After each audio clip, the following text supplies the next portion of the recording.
నమస్తే, welcome to STV news. ముందుగా headlines చూద్దాం.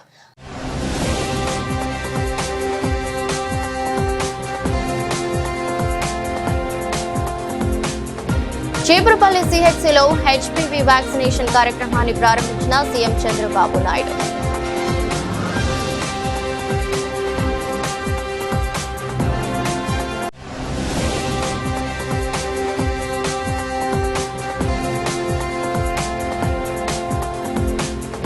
సోషల్ మీడియా అనేది కేవలం ఒక వేదిక మాత్రమే కాదు, అది ఒక ఉమ్మడి పౌర బాధ్యతని సుప్రీంకోర్టు న్యాయమూర్తి జస్టిస్ జితేంద్ర కుమార్ మహేశ్వరి వెల్లడి.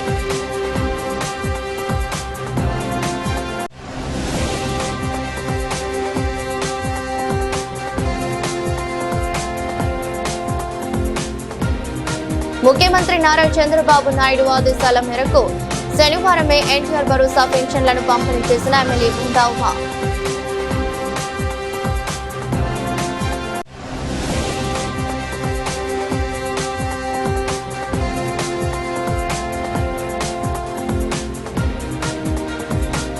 వేట్లపాలెంలోని బాణసంచా తయారీ కేంద్రంలో భారీ పేలుడు, 18 మంది మృతి.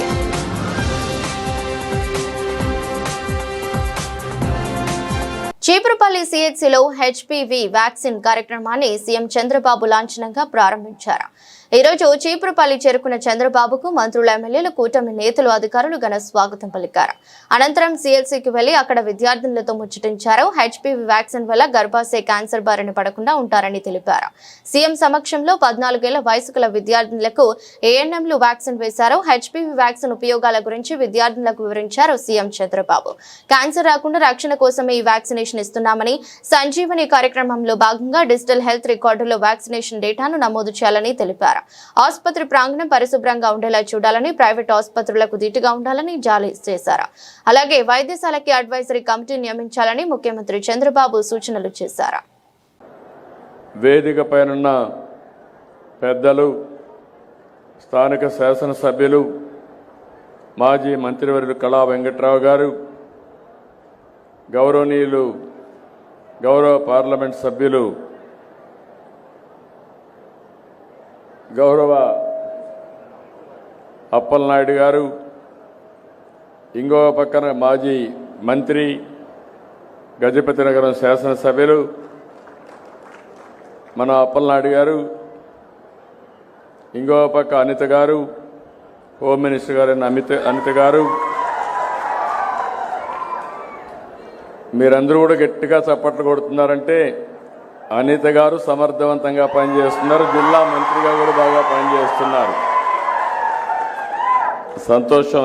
ఏ నాయకుడికి ఆ నాయకుడు పాపులర్గా తయారు కావాలంటే మీకు మెరుగైన సేవలు అందిస్తేనే పాపులర్ అవుతారు. వారందరినీ కూడా అలాంటి మీరు కూడా మంచిని గుర్తించాలి, సమర్థతని గౌరవించాలి.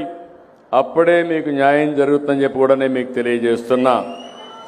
జిల్లా కలెక్టర్ రామసుందర్ రెడ్డి గారు, అదే మాదిరిగా ఈరోజు హెచ్పివి వ్యాక్సిన్ హెల్త్ సెక్రటరీ అయినటువంటి వీరపండిని గారు, అదే మాదిరిగా ఈరోజు మొత్తం ఈ పెన్షన్లన్నీ కూడా సమర్థవంతంగా మీకు ఇవ్వడమే కాకుండా చాలా మంచి పేరు కూడా వచ్చింది ప్రభుత్వానికి. ఒక చిన్న తప్పు జరగకుండా రియల్ టైంలో అందరికీ పెన్షన్లు ఇప్పిస్తున్నటువంటి కరుణ గారు, ఆవిడ సెక్రటరీ, మంత్రి గారు మన అప్పలనాయుడు గారు ఇక్కడే మంత్రిగా కూడా ఉన్నారు. ఈరోజు నేను 2 కార్యక్రమాలకు వచ్చాను. 2 కార్యక్రమాలు మీరు చూస్తే, ఒకటి అతి ముఖ్యమైన కార్యక్రమం హెచ్పివి వ్యాక్సిన్. ఈరోజు భారతదేశంలో ఈ హెచ్పివి వ్యాక్సిన్ తీసుకొచ్చారు మన ప్రధానమంత్రి నరేంద్ర మోడీ గారు. దీనికి కారణం చాలామందికి క్యాన్సర్ వస్తూ ఉంది. అందులో కూడా మీరు చూస్తే ప్రపంచం మొత్తం నాన్ కమ్యూనికబుల్ డిసీజెస్ వచ్చి 74% మరణాలు జరుగుతున్నాయి. ఇందులో 63% మన దేశంలో ఉన్నాయి. మన దగ్గర ఇంకొంచెం పెరిగి 68% ఉన్నాయి. దీనికోసం ఇంకొక పక్కన మీరు ఒకసారి చూస్తే ఈరోజు క్యాన్సర్లో 2021 ప్రకారం మన దగ్గర 29,379 మంది, 25కు 32,657 మందికి పెరిగే పరిస్థితి వచ్చింది. ఇందులో ఆడవాళ్ళకి ఎక్కువ క్యాన్సర్ వస్తూ ఉంది. ఈ విషయం కూడా మీరు గుర్తుపెట్టుకోవాలి.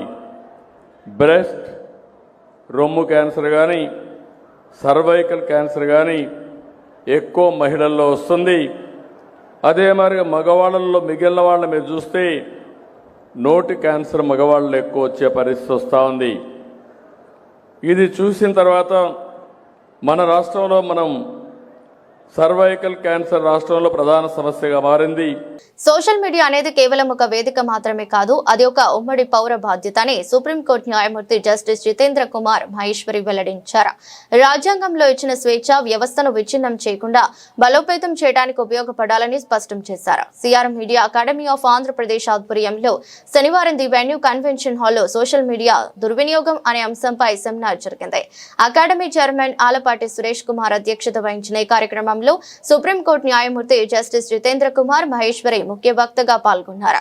ఆయనతో పాటు మహిళా commission chairperson Rayapati Sailaja, IG of police RK Ravikrishna పాల్గొన్నారు.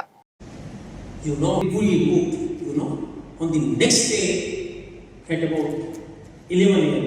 for whole night it goes on, because the reason was that the company hosting the platform not situated in India, say outside of India, the entire system was closed and the message goes to them to put it through even Ministry of Telecommunication, because it is related to a judge of the Supreme Court. That is being done. So now you understand the harm and where is the problem arising. So this is one of the problems which I have started not saying to anyone. Now we see when this provision was brought, 19(1)(a) to G, restrictions 2 to 7(a), the constitutional issue which can arise and how we have to deal with this situation. So then Constituent Assembly debate, I will not say the entire debate is a big debate, but I will put certain two persons who quoted this, and that was to understand then the debated the question of free speech with extraordinary passion and wisdom. They understood the freedom of expression is not merely a legal right, but it's the oxygen of democracy. Now, in between this oxygen, how you have to take polluted or not polluted, the discussion was done. Can you, then you will remember COVID-19. Alright, even you try to take non-polluted oxygen, what is the consequence? You thought of it. Because I was there during COVID-19, so I remember. Alright. So you understand this what is. So at that time, when Algura Sastri, who was representing the state of UP, during discussion his limited things which I will quote here, he said, Mr. Vice President, all the important aspects of fundamental freedom have been dealt with under Article 13 corresponding to Article 19. From this point of view, this article is very important. It is going to be accepted with some minor amendments. Many friends have attacked its provision on the ground that fundamental rights conferred by this article have been taken away by the limitations imposed therein.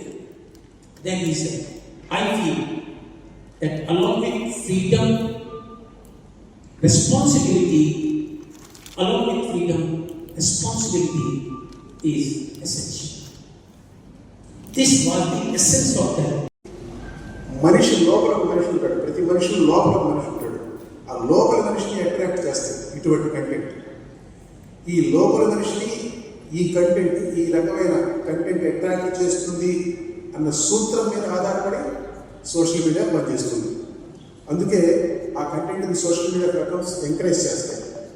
దీన్ని మరో రకంగా చెప్పాలంటే social media ట్రాక్షన్కి అనుగుణంగా తయారైన algorithms ఏవైతే ఉన్నాయో అవి మనిషి ఆలోచనలు షేప్ చేస్తున్నాయి. సాఫ్ట్వేర్ అల్గోరిథం అంటే సాఫ్ట్వేర్ అనేది చాలా సైలెంట్గా, నిశ్శబ్దంగా సమాజం నడకను ఇన్ఫ్లుయెన్స్ చేస్తుంది, ప్రభావితం చేస్తుంది. అది ఎంత ప్రమాదకరమైన విషయం దానికి ఆలోచించండి ఒకసారి. గుర్తుపెట్టుకోండి, సోషల్ మీడియా ప్లాట్ఫామ్లో వాటి ఇన్వాల్వ్ అయిపోయి ఫేస్బుక్, యూట్యూబ్, మరొక ఇన్స్టాగ్రామ్, ఇంకోటి ఈ సోషల్ మీడియా ప్లాట్ఫామ్స్ని ఆ యజమానులు నడిపేది సమాజం కోసం కాదు, వాళ్ళు లాభాల కోసం నడుపుతున్నారు, డబ్బు కోసం నడుపుతున్నారు. ఇలాన్ మస్క్ అనే పెద్ద మనిషి గురించి మీరు వినే ఉంటారు. ఆయన ట్విట్టర్ కొన్నాడు. ట్విట్టర్ కొన్నప్పుడు ఆయన ఏమన్నాడు గుర్తుందా మీకు? He said he able to make Twitter a platform for free speech around the world, around the globe. That's what he said. అయితే ఆయన చేతికి వెళ్ళిన తర్వాత ఎక్స్గా మారింది. ట్విట్టర్ కాస్త ఎక్స్ అయింది. అయితే ఆ ఎక్స్ ఇవాళ విద్వేషాన్ని, దుర్మార్గ ప్రచారాన్ని ఎక్కువ ప్రోత్సహిస్తుంది. మంచికి దారితీసే ట్వీట్స్ ఏదైనా ఉంటే వాటిని కట్టేజ్ చేస్తుంది, డిస్కరేజ్ చేస్తుంది. అట్లా తయారైంది. సోషల్ మీడియా వేదికలు ఎక్కువ మందికి ఆట స్థలాలుగా మారాలి.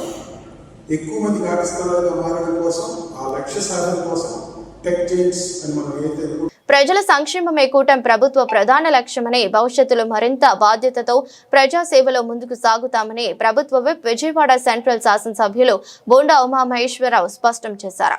మార్చి 1వ తేదీ ఆదివారం కావడంతో వృద్ధులు మరియు వికలాంగులకు ఎటువంటి ఇబ్బంది కలగకూడదనే ఉద్దేశంతో ముఖ్యమంత్రి నారా చంద్రబాబు నాయుడు ఆదేశాల మేరకు శనివారమే ఎన్టీఆర్ భరోసా పింఛన్లను పంపిణీ చేశారు. 25వ division Seetharamapuram old employment office వీధిలో ఎమ్మెల్యే బోండా ఉమా స్వయంగా లబ్ధారుల ఇళ్లకు వెళ్లారు. వృద్ధులకు, వికలాంగులకు పెన్షన్ నగదును అందజేసి వారి యోగక్షేమాలను అడిగి తెలుసుకున్నారు. ఈ సందర్భంగా వృద్ధులు ఆయనను ఆశీర్వదించగా ప్రభుత్వం ఎల్లప్పుడూ మీకు అండగా ఉంటుందని భరోసా ఇచ్చారు. ఈ సందర్భంగా ఏర్పాటు చేసిన సమావేశంలో బోండా ఉమా మాట్లాడుతూ ఎన్నికల సమయంలో ఇచ్చిన సూపర్ 6 హామీలను ఒక్కొక్కటిగా నెరవేరుస్తున్నామని, ప్రతిపక్షాల విమర్శలకు మా పనులే సమాధానమని అన్నారు. గతంలో 200 ఉన్న పెన్షన్ను 2000 చేసిన ఘనత తెలుగుదేశం పార్టీదేనని, ఇప్పుడు దాన్ని 4000కు పెంచి పేదల జీవితాలు వెలుగులు నింపామని గుర్తు చేశారు. ఎన్నికల్లో పోటీ చేసినప్పుడు ప్రజలకి వాగ్దానాలు ఇచ్చాం, సూపర్ 6 హామీలు ఇచ్చాం. ఆ రోజు వైసీపీ కానీ ప్రతిపక్ష పార్టీలు ఎగతాళి చేసినాయి. వీళ్ళు ఓట్ల కోసం మాటలు చెప్తున్నారు, రేపు ప్రభుత్వం అధికారంలోకి వచ్చినాక ఎవరు కూడా అమలు చేయని చెప్పారు. మేము ఆ రోజు 2014లో నేను మొదటిసారి ఎమ్మెల్యేగా తెలుగుదేశం ప్రభుత్వం మొదటిసారి విడిపోయిన రాష్ట్రాలు అధికారంలోకి వచ్చినప్పుడు 200 రూపాయలు ఉండేది పింఛన్. ఆ 200 రూపాయల పింఛన్ని 2000 చేసాం, 10 రెట్లు పెంచాం. తర్వాత 1000 రూపాయలు పెంచుతానని జగన్మోహన్ రెడ్డి 5 సంవత్సరాలు 250 చొప్పున ముసలాళ్ళని, వృద్ధుల్ని, వితంతుల్ని 30 తిప్పలు పెట్టి 3 చెరువుల నీళ్లు తాగిచ్చి 5 సంవత్సరాలకి 1000 రూపాయలు పెంచాడు. మేము 3000 పెన్షన్ని 4000 చేస్తామని చెప్పాం, ఎగతాళి చేశారు. 2024 ఎన్నికలు అయినాక, మేము అధికారంలోకి వచ్చినాక, మేము అధికారంలో రానటువంటి 2 నెలలకు కూడా కలిపి 4000 రూపాయలు పింఛన్ పెంచి ప్రజలకు ఇచ్చినటువంటి ఏకైక ప్రభుత్వం తెలుగుదేశం ప్రభుత్వం, కూటమి ప్రభుత్వం. ఆ రోజు బీజేపీ, జనసేన, టీడీపీ ఏ మాట అయితే ఎన్నికల్లో వాగ్దానాలు ఇచ్చామో ప్రతి వాగ్దానాన్ని కూడా నెరవేరుస్తూ ముందుకెళ్ళాం. తల్లికి వందనం పేరు మీద చదువుకునే పిల్లలందరికీ ఎంతమంది పిల్లలు ఉంటే అంతమంది డబ్బులు ఇస్తున్నాం. ప్రతి మహిళకి 3 గ్యాస్ బండ్లు ఉచితం అని చెప్పాం, 3 గ్యాస్ బండ్లు ఇస్తున్నాం. పింఛన్ 4,000 అని పింఛన్ 4,000 చేసాం. వికలాంగులకి దేశంలో ఎక్కడా లేనట్టు 3,000 పింఛన్ని 6,000 పెంచాం. అన్నా క్యాంటీన్లు ఓపెన్ చేసాం. అనేకమైన సంక్షేమ పథకాలు చేస్తూ ఇవాళ కేంద్రంలో నరేంద్ర మోడీ గారు కానీ, ఇక్కడ చంద్రబాబు నాయుడు గారు కానీ ప్రజల సహకారంతో ముందుకెళ్తా ఉన్నటువంటి ప్రభుత్వం. ఇవాళ 1వ తారీఖు వచ్చిందంటే పేదవాళ్ళకి, వృద్ధులకి, వితంతులకి పండగ. ఇంటి దగ్గరికి వచ్చి ఉదయమే 6 గంటలకి వాళ్ళు నిద్రపోతుంటే తలుపు తట్టి పింఛనిస్తున్నటువంటి ఏకైక ప్రభుత్వం ఈ కూటమి ప్రభుత్వం. మాకు చాలా సంతోషంగా ఉంది. ఎందుకంటే వృద్ధులకు సహాయం చేస్తున్నందుకు, వితంతులకి, వికలాంగులకి సహాయం చేస్తున్నందుకు మాకు చాలా సంతోషంగా ఉంది, ఆనందంగా ఉంది. ఏ నమ్మకంతో మమ్మల్ని ప్రజలు గెలిపించారో ఆ నమ్మకాన్ని వమ్ము చేయకుండా ప్రజలకి పనిచేస్తాం. భవిష్యత్తులో కూడా ఇంకా మరింత బాధ్యతగా పనిచేస్తాం. అధికారం అనేది మాకు అలంకారం కాదు, బాధ్యత అనేది విధంగా ముందుకెళ్తామని తెలియజేసుకుంటూ ఇవాళ ఈ కార్యక్రమం 25 డివిజన్లో మా మాచర్ల గోపి కానీ, పావని కానీ, అలాగే మిగిలిన సుబ్బారావు కానీ, డివిజన్ నాయకులు కానీ, బీజేపీ నుంచి, జనసేన నుంచి అందరి ఆధ్వర్యంలో ఉదయం 6 గంటలకే పింఛన్లు ఇంటింటికి కూడా డోర్ టు డోర్ తీసుకెళ్ళటం సంతోషంగా తెలియజేస్తూ పాల్గొన్న అన్ని పార్టీల వాళ్ళని కూడా అభినందిస్తాం. మెడికల్ ఫార్మా మాఫియాను అరికట్టాలని సిపిఐ జాతీయ కార్యదర్శి కె రామకృష్ణ పిలుపునిచ్చారు. రాష్ట్రంలోని కూటమి ప్రభుత్వం విద్యా, వైద్య రంగాలలో పూర్తిగా విఫలమైందని ఆయన విమర్శలు గుప్పించారు. ప్రజలకు మెరుగైన జీవన విధానాన్ని అందించడానికి ఉచిత విద్యా, వైద్యం అవసరమని, ఆ దిశగా కూటమి ప్రభుత్వం విద్య, వైద్యులను ఉచితంగా అందించాలని డిమాండ్ చేశారు. మెడికల్ ఫార్మా మాఫియాను అరికట్టాలని పిలుపునిస్తూ నగరంలోని లెనిన్ సెంటర్ నందు సిపిఐ ఆధ్వర్యంలో నిరసన కార్యక్రమాన్ని వ్యక్తం చేశారు. మెడికల్ మరియు ఫార్మా మాఫియా అరికట్టాలని నినాదాలు చేశారు. ఈ నిరసన కార్యక్రమంలో సిపిఐ జాతీయ కార్యదర్శి రామకృష్ణ, జిల్లా కార్యదర్శి దోనేపూడి శంకర్, నగర కార్యదర్శి కోటేశ్వరరావులు పాల్గొన్నారు. ఈ సందర్భంగా మాట్లాడుతూ ఆంధ్రప్రదేశ్ రాష్ట్రంలో మెడికల్ ఫార్మా మాఫియా ఆకటాలు రోజురోజుకి ఎక్కువైపోతున్నాయని, ఈ మెడికల్ ఫార్మా మాఫియాను అరికట్టాల్సిన అవసరం ఎంతైనా ఉందని పేర్కొన్నారు. ప్రైవేట్ ఆసుపత్రుల్లో వాళ్ళు రాస్తున్న మందులు కానీ, లేదంటే వాళ్ళు ఏదైతే టెస్టులు చేస్తూ ఉన్నారో ఆ టెస్టుల పేరుతో వేల రూపాయలు ప్రతి పేషెంట్ నుంచి కూడా దౌర్జన్యంగా వసూలు చేస్తూ ఉన్నారు. చట్టపరంగా కాదు, పేరుకు చట్టమే తప్ప అదంతా కూడా పట్టపగలే వారు దోపిడీ చేస్తూ ఉంటే ఆ దోపిడీకి వత్తాసుగా ఈ ప్రభుత్వాలు వ్యవహరిస్తూ ఉన్నాయి తప్ప ఏ ఒక్కరిని కూడా కంట్రోల్ చేసిన పాపాన పోలేదు. అదేవిధంగా ఇవాళ ప్రభుత్వ మెడికల్ కళాశాలలు, ప్రభుత్వ ఆసుపత్రులు ఏవైతే ఉన్నాయో వాటిపైన కూడా సరైన నిఘా ఉండడం లేదు. ఈరోజు పర్యవసానంగా సాధారణ పౌరులందరూ కూడా ఈ వైద్య రంగం యొక్క దోపిడీకి వారందరూ కూడా బలవుతూ ఉన్నారు. ఇలాంటి నేపథ్యంలో మన ముఖ్యమంత్రి చంద్రబాబు నాయుడు గారు ప్రభుత్వ రంగంలో నిర్వహించాల్సిన మెడికల్ కళాశాలలు కూడా ప్రైవేటు వారికి అప్పజెప్పి మీరందరూ కూడా దోపిడీ చేసుకోండి అని చెప్తా ఉన్నారు. అంటే దేశంలో చాలా చోట్ల ప్రైవేట్ మెడికల్ కాలేజీలు ఉన్నమాట వాస్తవమే.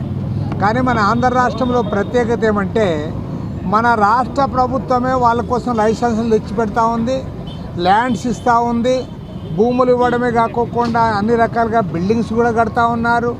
తర్వాత 2 ఏళ్ల పాటు జీతాలు కూడా ఇస్తూ ఉన్నారు. కానీ డబ్బులు వసూలు చేసుకోవడం మాకు చేత కాదు, కాబట్టి నీవు వసూలు చేసుకొని చెప్పి ప్రైవేటు వారికి అప్పచెప్పి కోట్ల రూపాయల దోపిడీకి వాళ్ళు పాల్పడతా ఉంటే వారికి వత్తాసుగా ఈ ప్రభుత్వం నిలబడతా ఉంది. కాబట్టి ఏమంటే ఇవాళ రాష్ట్ర వ్యాప్తంగా మెడికల్ మాఫియాను అరికట్టాలి, అందులో జరుగుతున్న అవినీతిని అరికట్టాలి, సాధారణ పౌరులకు కూడా సరైన వైద్యం అందజేయాలి, ప్రభుత్వ రంగంలోనే మెడికల్ కళాశాలలు నిర్వహించాలని డిమాండ్ చేస్తూ ఈరోజు పెద్ద ఎత్తున నిరసన కార్యక్రమాలు చేపట్టాం. ప్రభుత్వం ఇప్పటికైనా దిగి రావాలి. ప్రభుత్వం కదిలి రాకపోతే రాబోయే రోజుల్లో ఈ రాష్ట్రంలో ఉన్న అన్ని రాజకీయ పార్టీలు, ప్రజా సంఘాలు, విద్యార్థి యువజన సంఘాలు అందరిని కూడా కలుపుకొని పెద్ద ఎత్తున పోరాటానికి సమాయత్తమవుతాం. ఈ ప్రభుత్వాన్ని నిలదీస్తాం. ఖచ్చితంగా విద్య, వైద్య రంగాలు సాధారణ ప్రజలకు అప్పచెప్పకుండా మీరు ఏం చేస్తూ ఉన్నారంటే ఏదైతే ఇంపార్టెంట్ అవి మాత్రం ప్రైవేట్కి అప్పచెప్తా ఉన్నారు. ఈ మన ఉచితంగా మీకు బస్సులు ఇచ్చాం కదా, మీరు ఉచితంగా బస్సులో తిరగండి, ఆటోలో నడుపుకునే వాళ్ళకు 10,000 రూపాయలు ఇస్తాం, అది తీసుకోండి అని చెప్పి ఇలాంటి ప్రచారానికి పాల్పడతా ఉన్నారు. కాబట్టి ఏమంటే ఇవాళ సాధారణ ప్రజల బాగోగులు బాగుపడాలి, వారి జీవన ప్రమాణాలు మెరుగుపడాలి, ఆర్థికంగా వారు నిలదొక్కుకోవాలంటే ఖచ్చితంగా విద్య వైద్యాన్ని పూర్తిగా ఉచితంగా ఇవ్వాలి. అది ఇచ్చేంత వరకు కూడా మా పోరాటాన్ని కొనసాగిస్తాం. రంగంలో విద్యా వైద్యం అనేటటువంటిది ప్రాథమిక హక్కుగా గుర్తించారు. కానీ నేడున్నటువంటి కేంద్ర రాష్ట్ర ప్రభుత్వాలు వాటిని అమలు చేయటంలో ఘోరంగా వైఫల్యం చెందుతూ ఉన్నారు. ఇవాళ వైద్య రంగాన్ని ప్రైవేటు వ్యక్తులకి దారాదత్తం చేసి వైద్యాన్ని పేద ప్రజలకు దూరం చేయటం అనేటటువంటిది దుర్మార్గమైనటువంటి చర్య. ఈ సందర్భంగా సిపిఐగా విజ్ఞప్తి చేస్తూ ఉన్నాం, డిమాండ్ చేస్తూ ఉన్నాం, మెడికల్ మాఫియాని అరికట్టాలని. అదే పద్ధతిలో మనం ఒకసారి చూసినట్లయితే ఆరోగ్యశ్రీ ద్వారా ఎవరైతే వైద్యం తీసుకుంటారో వివిధ జబ్బులకి సంబంధించి ఏ జబ్బుకి ఎంత, ఏ ట్రీట్మెంట్కి ఎంత అనేటటువంటిది ప్రభుత్వం నిర్ధారణ చేసింది. ప్రభుత్వం నిర్ధారణ చేసిన దానికి అనుగుణంగా ఆరోగ్యశ్రీలో వైద్యం తీసుకున్నటువంటి వారికి ప్రభుత్వమే సంబంధిత హాస్పిటల్కి నిధులు ఇచ్చేటటువంటి ఆ బిల్స్ కట్టేటటువంటి పరిస్థితి ఉన్నది. కాబట్టి మేము అడుగుతా ఉన్నాం, ఆరోగ్యశ్రీ దగ్గర నుంచి ప్రభుత్వం ఇచ్చేటటువంటి చెల్లించేటటువంటి ప్రభుత్వము ప్రైవేట్ హాస్పిటల్కి చెల్లించేటటువంటి దానికి మటుకి ధరల పట్టిక అనేటటువంటిది ఉన్నది. కానీ పేదవాడు డైరెక్ట్గా వెళ్ళి వైద్యం చేయించుకుంటే మట్టికి ధరల పట్టిక లేదు. హాస్పిటల్కి వ్యత్యాసం. అదే ట్రీట్మెంట్ ఒక హాస్పిటల్లో ₹1,00,000 ఉంటే ఇంకొక హాస్పిటల్కి వెళ్ళేటప్పుడు ₹2,00,000 అయ్యేటటువంటి పరిస్థితి ఉన్నది. అంతేకాకుండా అవసరానికి అనుగుణంగా అవసరానికి మించి కూడా డయాగ్నోస్టిక్ సెంటర్స్కి రిఫర్ చేయటం అనేటటువంటి వలన ప్రతి దానికి కూడా నిర్ధారణ చేపించుకొని స్కానింగ్లకు కానీ ఎక్స్రేలకు కానీ ఒక నియంత్రణ అనేటటువంటి ధరల పట్టిక నియంత్రణ అనేటటువంటిది లేకపోవడంతో డయాగ్నోస్టిక్ చేసుకునేటటువంటి దగ్గర వ్యత్యాసం ఉంది, వసూలు చేసేటటువంటిది. హాస్పిటల్స్లో కూడా వైద్యానికి వ్యతిరేకత అనేటటువంటిది ఉన్నది. దీన్ని నియంత్రించేటటువంటి దానికోసం రాష్ట్ర ప్రభుత్వం ఒక ధరల పట్టికని ప్రకటించాలని చెప్పి సిపిఐగా డిమాండ్ చేస్తా ఉన్నాం. ఎక్స్రేకి ఇంత, ఎక్కడ ఏ డయాగ్నోస్టిక్ సెంటర్కి వెళ్ళినా అంతే వసూలు చేయాలా. అదే పద్ధతిలో ట్రీట్మెంట్కి కూడా ధరల పట్టిక నియంత్రణ చేసేటటువంటి దానికోసం ప్రభుత్వం ఆ వైపుగా ఫలానా వైద్యానికి ఇంత అనేటటువంటిది నిర్ధారణ చేయాలనేటటువంటిది. అప్పుడు సామాన్యుడికి వైద్యం కూడా అందుబాటులో ఉండేటటువంటి అవకాశం ఉంటుంది. కాబట్టి అంతేకాకుండా ఈ రోజు ఉన్నటువంటి గవర్నమెంట్ హాస్పిటల్స్ని నిర్వీర్యం చేసేటటువంటి పరిస్థితి. గవర్నమెంట్ హాస్పిటల్స్ని నిర్వీర్యం చేయకుండా వాటిని పటిష్టవంతం చేసి అదే గవర్నమెంట్ హాస్పిటల్స్లో అన్ని విభాగాలను కూడా అభివృద్ధి చేస్తే పేదవాడికి వైద్యం మరింత దగ్గర అవుతుందనేటటువంటి లక్ష్యంతో భారత కమ్యూనిస్ట్ పార్టీ సిపిఐ రాష్ట్ర వ్యాప్త ఆందోళన కార్యక్రమానికి శ్రీకారం చుట్టాం. దానిలో భాగంగానే ఈ విజయవాడ నగరంలో కూడా ఆందోళన చేస్తున్నాం. ప్రభుత్వం ఆ వైపుగా స్పందించాలని, లేకపోతే రాబోయే కాలంలో ఈ ఉద్యమాన్ని మరింత తీవ్రతం చేస్తామని చెప్పి ప్రభుత్వాన్ని హెచ్చరిస్తాం. Medical mafia పేటరేగిపోతుంది. దాంట్లో గత సంవత్సరం ఆపరేషన్ ఈగిల్ అని చెప్పేసి, ఆపరేషన్ గరుడ అని చెప్పేసి ఒక పెద్ద ఎత్తున దాడులు నిర్వహించింది. ఆ సందర్భంగా దానికి సంబంధించినటువంటి వివరాలు కానీ వైట్ పేపర్ రిలీజ్ చేయలేదు ఈ ప్రభుత్వం. అలాగే అవనిగడ్డలో ఒక షాపును సీజ్ చేశారు. ఇంత జరుగుతున్న గడ రాష్ట్రంలో 44,000 షాపులు ఉంటే నిన్నగాక మొన్న 3 days బ్యాక్ విజయవాడ నగరం సత్యనారాయణపురంలో ఒక మెడికల్ షాప్ పైన రైడ్ చేశారు. ఎక్స్పైర్డ్ మెడిసిన్స్ నమ్ముతున్నటువంటి షాప్ని, దాని మీద ఏం చర్యలు తీసుకున్నారనేటువంటిది బాహ్య ప్రపంచానికి తెలియదు. మీడియా మిత్రులకి ఏమన్నా తెలిసేమో మాకైతే తెలియదు. కాబట్టి ఇలా మాఫియా పెద్ద ఎత్తున పేటరైపోతున్నది. కల్తీ మాఫియా అంతా కల్తీ, ఆహారంలో ఫుడ్ కల్తీ, అలాగే పాల కల్తీ, అనేక మైనింగ్ మాఫియాలు, అన్ని మాఫియాలు కూడా ఇవాళ రాజ్యం వెళ్తున్నాయి. దాంట్లో ప్రధానమైనది చాలా ప్రమాదకరమైనటువంటిది మెడికల్ మాఫియా. ప్రజల ఆరోగ్యం, ఇవాళ ప్రజారోగ్య పరిరక్షణ దినంగా రాష్ట్ర వ్యాప్తంగా కూడా సిపిఐ ప్రజారోగ్య పరిరక్షణ దినంగా పాటించాలని చెప్పి ఈ రోజున ఈ కార్యక్రమాన్ని మేము తీసుకోవడం జరిగింది. ఆపరేషన్ ఈగిల్ పైన తక్షణమే వైట్ పేపర్ రిలీజ్ చేయాలని చెప్పి సిపిఐగా డిమాండ్ చేస్తుంది. జనాభా దామాషా ప్రకారం బీసీలకు 44 రిజర్వేషన్లు కల్పించాలని రాజ్యాధికార పార్టీ వ్యవస్థాపకులు విజిఆర్ నారగోని డిమాండ్ చేశారు. కేంద్ర ప్రభుత్వం చేపట్టనున్న జనగణనతో పాటు కులగణన కూడా చేపట్టాలని ఆయన డిమాండ్ చేశారు. రానున్న పార్లమెంటు సమావేశాల్లోనే దీనిపై నిర్ణయం ప్రకటించాలని కోరారు. బీసీలు వెన్నెముకగా చెప్పుకునే రాజకీయ పార్టీలు సైతం వారికి సముచిత ప్రాతినిధ్యం కల్పించడం లేదని ఆవేదన వ్యక్తం చేశారు. బీసీలకు రిజర్వేషన్లు పెంచాలని, కులగణనలో బీసీ ఫార్మాట్ విధానాన్ని తీసుకురావాలని కోరుతూ రాజ్యాధికార పార్టీ ఆధ్వర్యంలో మహాధర్నా నిర్వహించారు. అలంకార్ సెంటర్ లో జరిగిన ఈ ఆందోళనకు పార్టీ వ్యవస్థాపకులు విజిఆర్ నాగరగోనే, రాష్ట్ర మహిళా అధ్యక్షురాలు పాటూరి దేవి నేతృత్వం వహించారు. అనంతరం మాట్లాడుతూ జనాభాలో అత్యధిక శాతం ఉన్న బీసీలకు అన్ని రాజకీయ పార్టీలు అన్యాయం చేస్తున్నాయని, జనాభా దామాషా ప్రకారం బీసీలకు 44% రిజర్వేషన్లు కల్పించాలని డిమాండ్ చేశారు. ఈ ఆందోళన 2 తెలుగు రాష్ట్రాలకు చెందిన పార్టీ నాయకులు వెంకన్న, జయబాబు తదితరులు ఉన్నారు. మళ్ళీ పరిపాలిస్తున్నటువంటి పరిస్థితి ఉంది. ఇంకెంతకాలం ఈ బీసీలు అయితే ఇప్పటివరకు ఈ రాష్ట్రానికి ముఖ్యమంత్రే కాలేదు. దాదాపు 60-70 బీసీ కులాలు అసెంబ్లీలోకి ప్రవేశించలేదు, ఎమ్మెల్యేలుగా ప్రవేశించలేదు, వాళ్ళకు ప్రవేశం లేదు. అసెంబ్లీ తలుపులు బీసీలకు మూసివేయబడ్డాయి, సంచార బీసీ కులాలకు మూసివేయబడ్డాయి. ఇటువంటి పరిస్థితుల్లో ఇక మేము పోరాటం చేయటం తప్ప వేరే మార్గం లేదు. కాబట్టి ఈ పోరాటం ఇక్కడ ఎందుకు మొదలుపెట్టాము అని అంటే, విజయవాడలో ఇక్కడ జనసేన పార్టీ కానీ, టీడీపీ పార్టీ కానీ, బీజేపీ కేంద్ర ప్రభుత్వంలో భాగస్వాములుగా ఉన్నారు. వీళ్ళ మీద కూడా బాధ్యత ఉంది. టీడీపీ అనే పార్టీ బీసీల ఉద్దేశంతో, బీసీల లక్ష్యంతో ఎన్టీ రామారావు గారు బీసీలకు పెద్ద ఎత్తున మరి ప్రాముఖ్యతని ఇచ్చినటువంటి మహనీయుడు. అతని నాయకత్వంలో ఉన్న టీడీపీ ఇవాళ బీసీల కులగణన ఇక్కడ చేయాల్సినటువంటి అవసరం ఉంది.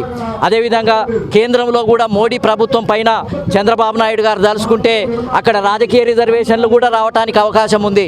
చంద్రబాబు నాయుడు కనుక మోడీతోటి కూర్చొని మాట్లాడి బీసీలు నష్టపోతున్నారు ఈ దేశంలో, మేము వాళ్ళకు అండదండగా ఉంటాం, వాళ్లకు రాజకీయ రిజర్వేషన్లు ఇవ్వండి అని మోడీ దగ్గర గట్టిగా కూర్చుంటే మోడీ దిగొచ్చే అవకాశం ఉంది. ఎందుకంటే మోడీ ప్రభుత్వం టీడీపీ మీదనే ఆధారపడి ఉంది, జనసేన మీదనే ఆధారపడి ఉంది. కాబట్టి ఇవాళ టీడీపీ చేతిలో అంత బలమైనటువంటి పట్టు ఉంది. కానీ చంద్రబాబు నాయుడు గారు దీన్ని ఉపయోగించుకోవాలి. అందుకనే జనసేన మీద, టీడీపీ మీద ఒత్తిడి తీసుకురావడం కోసమే విజయవాడలో ఈ ధర్నా కార్యక్రమాన్ని ముందు పెట్టాము. ఎందుకనంటే వీళ్ళు కీలక పాత్ర పోషిస్తున్నారు. బడుగు బలహీన వర్గాలు మరి టీడీపీ కనుక ఈ చరిత్రాత్మకమైనటువంటి పాత్రను నిర్వర్తించి మరి కులగణనను చేపిస్తే, అదేవిధంగా ఎమ్మెల్యే, ఎంపీ టికెట్లలో రాజకీయ రిజర్వేషన్లు ఎస్సీ ఎస్టీలకు ఉన్నట్టుగానే కల్పిస్తే చంద్రబాబు నాయుడు, ఎన్టీ రామారావు పేరు చిరస్మరణీయంగా ఉంటుంది చరిత్రలో. కాబట్టి అలాంటి పాత్రను నిర్వర్తించాలని చెప్పి టీడీపీకి, జనసేనకు విజ్ఞప్తి చేస్తున్నాం. ఒకవేళ మీరు మౌనంగా కనుక ఉన్నట్లయితే మీరు బీసీల కోసం మాట్లాడేది అంతా ఉత్తదే.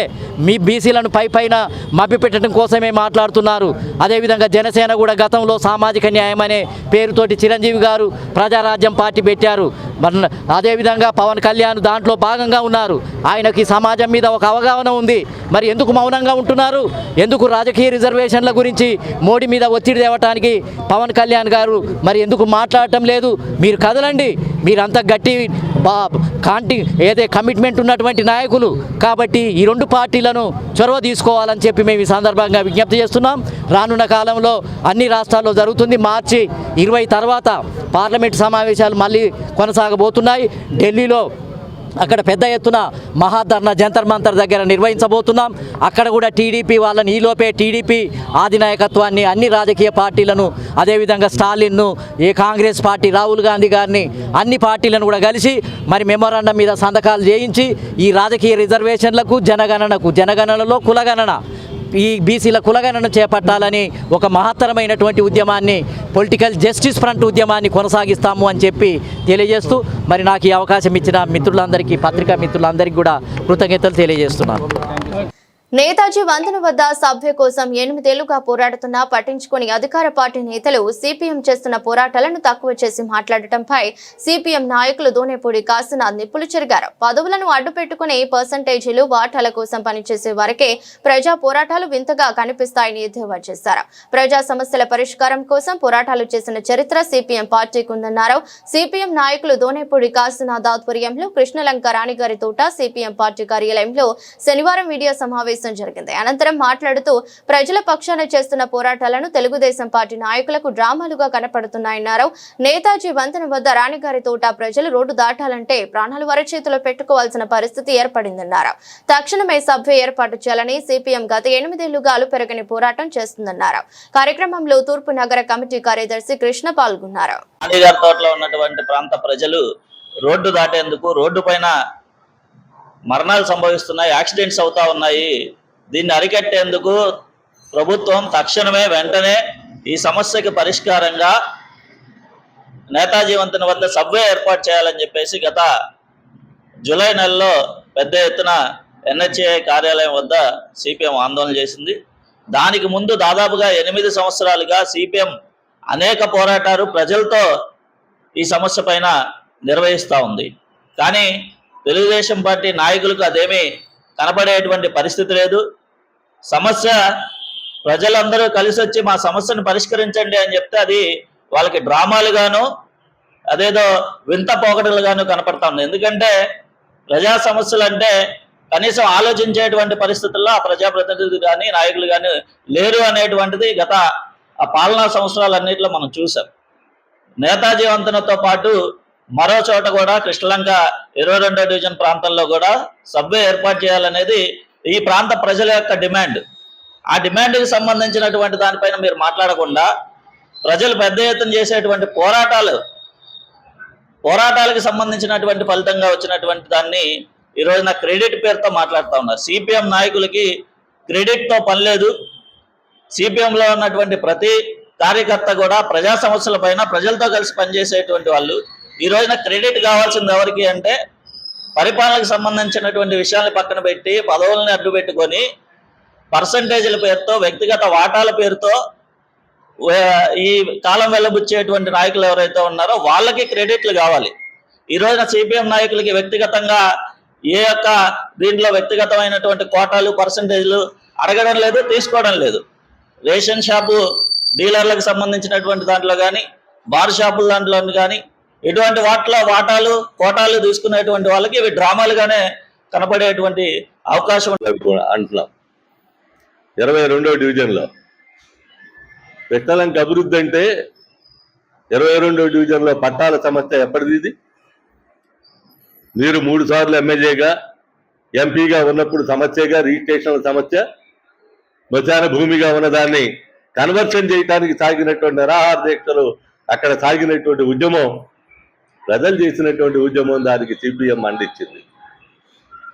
21లో కరుణాధిపురం పట్టాల సమస్య, పెండింగ్ సమస్య ఎప్పటి నుంచో 40 సంవత్సరాలుగా సాగుతూ ఉన్నటువంటిది. అది పరిష్కారం కావడంలా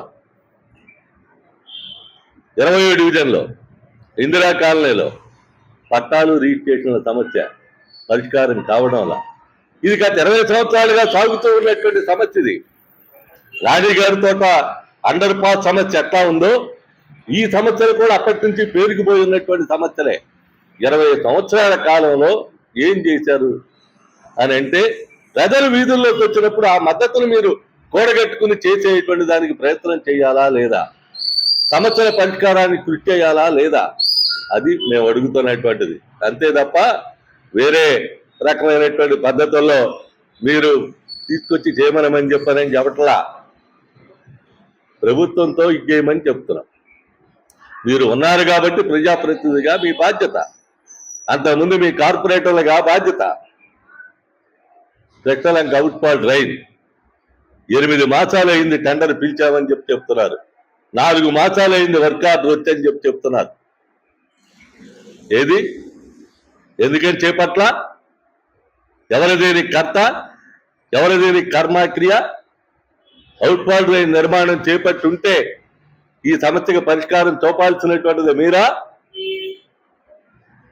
₹1 కోటి బడ్జెట్తో కూడినటువంటిది. అది ఈ చివరి నుంచి ఆ చివరి దాకా వెళ్లాలి. 4 డివిజన్ల సమస్య. తూర్పు గోదావరి జిల్లా రాజమండ్రిలో కలుషిత పాలు తాగి అస్వస్థకు గురైన బాధితులకు ప్రభుత్వం అన్ని విధాల అండగా ఉంటుందని రాష్ట్ర మంత్రి నిమ్మల రామనాయుడు స్పష్టం చేశారు. వివిధ ఆసుపత్రుల్లో చికిత్స పొందుతున్న బాధితులను ఆయన పరామర్శించి వారికి అందుతున్న వైద్య సేవలపై సమీక్ష నిర్వహించారు. ఈ సందర్భంగా మీడియాతో మాట్లాడుతూ ప్రభుత్వ చర్యలను వివరించారు. నమస్కారాలు తెలియజేసుకుంటూ ఈ యొక్క తారక రామానగర్, చోడేశ్వర నగర్, స్వరూప నగర్ నందు ఏదైతే పాలులో మరి యొక్క కూలెంట్ మరి మిక్స్ అవ్వడం ద్వారా ప్రాథమికంగా మరి ఏదైతే సంఘటన జరిగి 5గురు చనిపోయి మరి ఈరోజు ఆసుపత్రుల్లో 15 మంది వైద్యం పొందుతున్నటువంటి సంఘటన ఏదైతే ఉందో ఇది దురదృష్టకరంగా ముందుగా భావిస్తూ మరి అదేవిధంగా ఏదైతే ఈ యొక్క పాలుకు సంబంధించి దాన్ని స్టోరేజ్ చేసేటువంటి ఏదైతే ఆ యొక్క కూలింగ్ బాక్స్కి సంబంధించి ఆ యొక్క కూలెంట్ అది ఒక పాల్లో మిక్స్ అవ్వడం ద్వారా ప్రాథమికంగా మరి ఒక అంచనాకి రావడం జరుగుతూ ఉన్నటువంటి పరిస్థితి. ఆ సందర్భంగా ఎవరైతే నిర్లక్ష్యంగా ఆ యొక్క బాక్సులు నిర్వహణ చేస్తూ కూలింగ్ బాక్సులు ఆ పాలులో ఆ కూలింగ్ కలిపడంలో ఆ నిర్లక్ష్యంగా వ్యవహరించినటువంటి ఆ గణేష్ ఎవరైతే పాల సరఫరాదారుడు ఉన్నారో మరి ఆయన్ని కూడా అరెస్ట్ చేసి రిమాండ్ కూడా పంపించినటువంటి విషయం మీ అందరికీ తెలుసు. ఈ రకంగా ఆయన ద్వారా సరఫరా చేసినటువంటి 110 కుటుంబాలలో దగ్గర దగ్గర 315 మంది ఎవరైతే ఉన్నారో వాళ్ళందరికీ కూడా టెస్టులు చేయడం జరిగింది. అందులో 312 మందికి నార్మల్గా మరి రిజల్ట్ రావడం, ఏదైతే ఒక మరి మిగిలినటువంటి ముగ్గురులో మరి వాళ్ళకొళ్ళు నా హాస్పిటల్ తీసుకొచ్చి వాళ్ళు కూడా ట్రీట్మెంట్ చేయడం ద్వారా మరి ఒకళ్ళు నార్మల్గా ఉంటూ మరి మిగిలిన వాళ్ళు కూడా కంఫర్ట్గానే హాస్పిటల్లో ట్రీట్మెంట్ జరుగుతున్నటువంటి పరిస్థితి. ఈ సంఘటనలో మేజర్గా మరి 5గురు చనిపోయి మరి ఆ చనిపోయినటువంటి పరిస్థితుల్లో మరి ఆ బాధితులు ఎవరైతే ఆ కుటుంబాలు ఎవరైతే ఉన్నారో మరి వాళ్ళకు కూడా ముఖ్యమంత్రి గారు వెంటనే స్పందించి మరి ఆ చనిపోయినటువంటి వ్యక్తులను అయితే తీసుకురాలేము, కానీ వాళ్ళ కుటుంబానికి ఆధారం ఇవ్వాలనేటువంటి ఆలోచనతో 10 లక్షల రూపాయల ఎక్స్గ్రేషియో కూడా ఆయా కుటుంబాలకు కూడా అందజేయడం కూడా జరిగిందని చెప్పి తెలియజేసుకుంటూ మరి ఈరోజు హాస్పిటల్లో వైద్యం పొందుతున్నటువంటి 15 మంది పరిస్థితి కూడా, అందులో ముఖ్యంగా చూస్తే ఏదైతే కిమ్స్ హాస్పిటల్లో 8 మంది, ర్యాంబో హాస్పిటల్లో 3, డెల్టా హాస్పిటల్లో 2, ర్యాక్ హాస్పిటల్లో 1, రవి చైతన్య హాస్పిటల్లో 1 ట్రీట్మెంటు జరుగుతున్నటువంటి పరిస్థితి. మరి ఇందులో కొంతమందికి క్రిటికల్గాను, కొంతమంది సెమీ క్రిటికల్గాను, కొంతమందికి మరి ఎప్పటికప్పుడు అంటే ఇది కొంత పాయిజన్ మిక్స్ అవ్వడం ద్వారా కొంచెము ఎప్పటికప్పుడు 48 అవర్స్ను మరి చేసుకుంటూ ముందుకెళ్తున్నటువంటి పరిస్థితి. గౌరవ ముఖ్యమంత్రి చంద్రబాబు నాయుడు గారు కూడా ఈ విషయాన్ని కూడా ఆయన కూడా సీరియస్గా తీసుకుని మరి ఎవ్రీడే ఆయన కూడా కలెక్టర్స్ తోటి అదేవిధంగా ఈ యొక్క ఉన్నత వైద్య అధికారులతోటి రివ్యూ ప్రతిరోజు కూడా రివ్యూ చేస్తూ ఎప్పటికప్పుడు పరీక్షని సమీక్షించుకుంటూ ఎప్పటికప్పుడు ఏ రకంగా ప్రభుత్వం నుంచి సహాయ సహకారాలు కావాలి, ఫుల్ ఫ్లెడ్జెడ్గా పార్టీకి ఆ యొక్క ఫ్యామిలీస్కి అండదండలుగా ఉండాలని ముఖ్యమంత్రి గారు కూడా ఆదేశించడం జరిగింది. అందులో భాగంగానే మరి పర్టికులర్గా మరి యొక్క ఎవరైతే హాస్పిటల్లో వైద్యం పొందుతూ ఉన్నారో వాళ్ళందరికీ కూడా మరి బాగా రవిరాజు గారు, డాక్టర్ రవిరాజు గారు ప్రముఖ నెఫ్రాలజిస్ట్ విశాఖపట్నం, ఆయన్ని కూడా మరి యొక్క రాజమండ్రి తీసుకుని వచ్చి ఆయన నేతృత్వంలో ఈ 15 మందికి కూడా ట్రీట్మెంటు జరుగుతున్నటువంటి పరిస్థితి. నిన్న ముఖ్యమంత్రి గారు కూడా రివ్యూ చేసి ఈ యొక్క పేషెంట్స్ని ఇంకా బెటర్ ట్రీట్మెంట్ కావాలని అంటే ఇంకా ఫర్దర్గా ఇంకా మీరు ఎక్కడికి తీసుకెళ్లాలన్నా సరే ఆ యొక్క కుటుంబ సభ్యులతోటి డాక్టర్లతోటి మాట్లాడి చేయమని చెప్పారు. కాకపోతే వీళ్ళందరూ వెంటిలేటర్ మీద ఉన్నారు కాబట్టి మనం హైదరాబాదు లేదా ఇతరత్ర ప్రాంతానికి తరలించడం అనేది అంత శ్రేయస్కరం కాదు అని డాక్టర్స్ చెప్పడంతో ఆ హైదరాబాదులో ఉన్నటువంటి డాక్టర్స్ని ఒక టీంనే చంద్రబాబు నాయుడు గారు ఇక్కడ రాజమండ్రి పంపించి వైద్యం అందించమని ఆయన ఇచ్చినటువంటి సూచనల ప్రకారమే ఈరోజు హైదరాబాద్ నుంచి మరి డాక్టర్ సుభాష్ కౌల్, ఈయన senior consultant neurologist KIMS Hyderabad hospital నుంచి, అదేవిధంగా doctor Kranthi Kumar critical care specialist Apollo hospital Hyderabad నుంచి, అదేవిధంగా doctor Adarsh Lingam Shetty senior consultant assistant director AIG Hyderabad నుండి, doctor Venkatakrishna Chaitanya senior consultant neurology KIMS Hyderabad. అంటే ఈ రకంగా మరి వివిధ హాస్పిటల్స్ అంటే అపోలో, ఏఐజీ, కిమ్స్ వంటి హైదరాబాద్ ప్రముఖ హాస్పిటల్లో ఉండేటువంటి సీనియర్ కన్సల్టెంట్ కూడా ఒక టీమ్గా ఏర్పాటు చేసి ఆ టీంను కూడా ఈరోజు హైదరాబాద్లో బయలుదేరారు. ఇప్పుడు మధ్యాహ్నం ఈరోజు రాజమండ్రి చేరుకోబోతూ ఉన్నారు. మరి వారందరి యొక్క సూచనల ప్రకారం వాళ్ళు కూడా ఇక్కడ జరుగుతున్న ట్రీట్మెంట్ని ఇవన్నిటిని కూడా రవిరాజు గారిని కూడా అదేవిధంగా ఇక్కడ ఉండేటువంటి డాక్టర్స్ని అందరినీ కూడా కోఆర్డినేట్ చేసుకుని ఇంకా బెటర్గా ఏదైనా మనం ఎట్లా చేయాలి, ఫర్దర్గా వీళ్ళకి డయాలసిస్ దీంతో పాటు ఇంకా న్యూరాలజీ ప్రాబ్లమ్స్ ఏమైనా వచ్చినా వాటిని ఎట్లా మనం డీల్ చేయాలి ఇన్నిటి మీద కూడా కోఆర్డినేట్ చేసుకుంటాం. అందుచేతనే ఈవేళ ముఖ్యమంత్రి గారు కూడా చాలా క్లియర్గా చెప్పారు, ఎంత ఖర్చు అయినా కూడా వెనకాడకుండా బెస్ట్ ట్రీట్మెంట్ ఇవ్వండి, ఎంత స్పెషలిస్టులు అవసరం వచ్చినా కూడా మీరు వాళ్ళని పిలిపించండి, లేని పక్షంలో అవసరం అయితే నేను కూడా ఇన్వాల్వ్ అయ్యి నేను కూడా చేస్తాం అని చాలా క్లియర్గా ముఖ్యమంత్రి గారు ఇచ్చినటువంటి సూచనల ప్రకారం మరి ఈరోజు బెస్ట్ ట్రీట్మెంట్ అందుతూ ఉంది. ఇప్పుడు కూడా మేము ఎవరైతే పేషెంట్స్ తాలూకున్నటువంటి బంధువులను కూడా మేము కూడా అడిగాం. మీకు కూడా ఇంకా ఏమైనా ఫర్దర్గా కావాలని అంటే అన్ని రకాలుగా మేము సాయం అందిస్తామని చెప్తే వాళ్ళు కూడా జరుగుతున్నటువంటి ట్రీట్మెంట్ పట్ల ఆ కుటుంబ సభ్యులు కూడా సాటిస్ఫాక్షన్ వ్యక్తం చేశారు. ఖచ్చితంగా మరి ఏదైతే ఆ యొక్క పేషెంట్స్కి 100% కూడా బెటర్ ట్రీట్మెంట్, ఎంత ఖర్చుకైనా సరే వెనకాడకుండా ఆ టీం ద్వారా మరి వైద్యాన్ని అందించి వాళ్ళని కాపాడడానికి సాయశక్తుల ఈ యొక్క ప్రభుత్వం పనిచేస్తుందని మీ ద్వారా ఒక మానవత్వం ఉన్నటువంటి ప్రభుత్వంగా స్పందించి పనిచేస్తామని చెప్పేసి కూడా మీ ద్వారా తెలియజేసుకుంటూ, అదేవిధంగా కాస్ట్లీ ఇంజెక్షన్స్ మరి ముంబై నుంచి కూడా మొన్ననే ఒక 50 ఇంజెక్షన్స్ అవి కూడా మనం ఇక్కడికి తీసుకురావడం కూడా జరిగింది. అవి ఆల్రెడీ ట్రీట్మెంట్ కూడా మరి స్టార్ట్ చేయడం కూడా జరుగుతుంది. ప్రాథమికంగా మనం కూడా టెస్టులకు కూడా మనం పంపించడం జరిగింది 2 రకాలుగా. ఒకటి ఏదైతే ఆ కూలెంట్ ఏదైతే లీక్ అయిందో ఆ ఫ్రీజర్ బాక్సులను కూడా ఆ మ్యానుఫ్యాక్చర్ని కూడా ఐడెంటిఫై చేసి వాటిని కూడా ఎక్కడ ఏ రకంగా లీక్ అయింది అనే దాని మీద కూడా మనం కూడా టెస్ట్కి కూడా దాన్ని సీజ్ చేసి పంపించాం. జనరల్గా ఏంటంటే ఇటువంటి ఫ్రీజర్ బాక్సుల్లో ఈ ప్రొఫెనోగ్లైకల్ అని వాడాలి. వాస్తవంగా ఇది ఏంటంటే ఫుడ్కి డ్యామేజ్ కాదు, కాకపోతే ఇది కాస్ట్ ఎక్కువ ఉంటుందనే ఉద్దేశంతో ఆ యొక్క ఎవరైతే మిల్క్ సరఫరాదారుడు ఎవరైతే ఉన్నారో అతను ఈ ఇథిలిన్ గ్లైకాల్ని కొంచెం తక్కువ రేటుకి వస్తుందనే ఉద్దేశంతో ఆ కూలెంట్కి అది వాడటం ద్వారా ఈ యొక్క ప్రమాదం జరిగిందని ఆంధ్రప్రదేశ్ నూతన ప్రభుత్వ ప్రధాన కార్యదర్శిగా జి సాయి ప్రసాద్ బాధ్యతలు చేపట్టారు. ప్రస్తుత సీఎస్కే విజయానంద్ నుంచి ఆయన బాధ్యతలు స్వీకరించారు. ఈ సందర్భంగా సెక్రటేరియట్ లోని పలు ఉన్నతాధికారులు, సిబ్బంది కొత్త సీఎస్ కు శుభాకాంక్షలు తెలిపారు. 1991 ఐఏఎస్ బ్యాచ్ అధికారి సాయి ప్రసాద్ ఉమ్మడి ఏపీలోనే కాకుండా విభజన రాష్ట్రంలోనూ కీలక పదవులు నిర్వహించారు. ఆంధ్రప్రదేశ్ ప్రభుత్వ ప్రధాన కార్యదర్శిగా ఈరోజు సాయి ప్రసాద్ అమరావతి సచివాలయంలో బాధ్యతలు నిర్వహించారు. జి సాయి ప్రసాద్ స్వస్థలం ప్రకాశం జిల్లా నాగులుపలపాడు మండలంలోని మట్టిగుంట గ్రామం.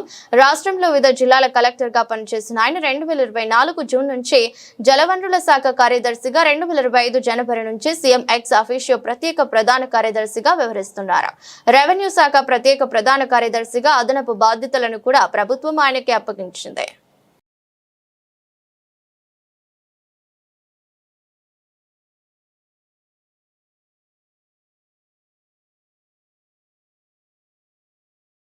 సామర్లకోట మండలం వేట్లపాలెంలోని బాణసంచా తయారీ కేంద్రంలో శనివారం భారీ పేలుడు సంభవించింది. ఈ ఘటనలో 18 మంది మృతి చెందారు. టపాసులు తయారు చేస్తుండగా ఒక్కసారిగా పేలుడు సంభవించినట్లు సమాచారం. పేలుడు దాటికి మృతదేహాలు చెల్లాచెదురుగా పడ్డాయి. అలాగే ఈ ప్రమాదంలో అనేక మంది కార్మికులకు తీవ్ర గాయాలయ్యాయి. పేలుడు సమయంలో మొత్తం 30 మంది కార్మికులు ఉన్నట్లు తెలుస్తోంది. భారీగా మంటలు ఎగిసిపడుతున్నాయి. పేలుడుతో ఆ ప్రాంతమంతా దట్టమైన పొగ అలుముకుంది. సమాచారం అందిన వెంటనే అగ్నిమాపక సిబ్బంది అక్కడకు చేరుకుని మంటలను అదుపు చేసేందుకు యత్నిస్తున్నారు. మృతుల సంఖ్య మరింత పెరిగే అవకాశం ఉన్నట్లు సమాచారం. మృతుల్లో ఎక్కువ మంది మహిళలు ఉన్నారు. పేలుడు శబ్దం విని స్థానికులు భారీగా అక్కడకు చేరుకుని సహాయక చర్యలు చేపట్టారు. ఘటనా స్థలిలో మృతుల బంధువుల ఆర్తనాదాలు వినంటాయి.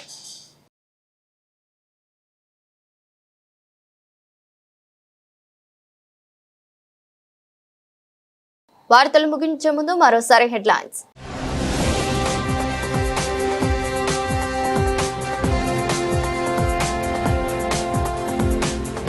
చీపురుపల్లి సిహెచ్సిలో హెచ్పివి వ్యాక్సినేషన్ కార్యక్రమాన్ని ప్రారంభించిన సీఎం చంద్రబాబు నాయుడు.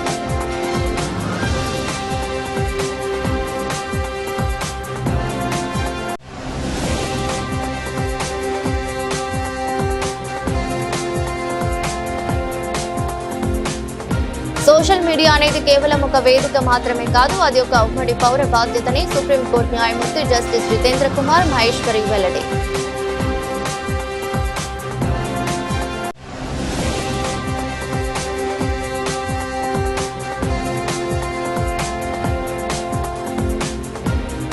ముఖ్యమంత్రి నారా చంద్రబాబు నాయుడు ఆదేశాల మేరకు శనివారమే ఎన్టీఆర్ భరోసా పెన్షన్లను పంపిణీ చేసిన ఎమ్మెల్యే బూందా ఉమా.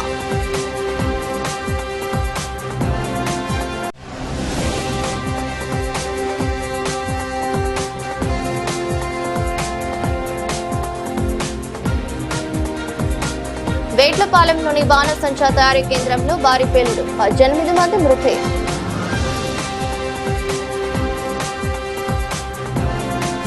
ఇదరస్టి బులెటిన్, మరో బులెటిన్లో మళ్ళీ కలుద్దాం.